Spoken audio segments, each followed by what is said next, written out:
ஒருநாள் அயோத்தியில் பிறந்த சிறுவன் ராமன் தன் சகோதரனுடன் காட்டுக்குள் வனவாசம் சென்றார். அப்போது சீதை தேவியை ராவணன் அபகரித்தான். ராமருக்கு உதவ வானரர்களின் அரசனான சுக்ரீவனிடம் அனுமான் வந்தார்.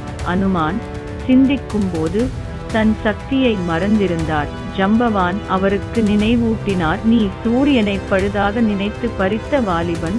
அனுமான் தன் சக்தியை உணர்ந்த பின் வானில் பறந்தார். சின்ன கடல் கடந்து இலங்கையை அடைந்தார். அங்கு சீதை தேவியிடம் ராமனின் மோதிரத்தை தந்தார். அவளிடம் ஆறுதல் சொன்னார். ஜெய ஸ்ரீராம். பின்னர் இலங்கை மீது யுத்தம் வெடித்தது.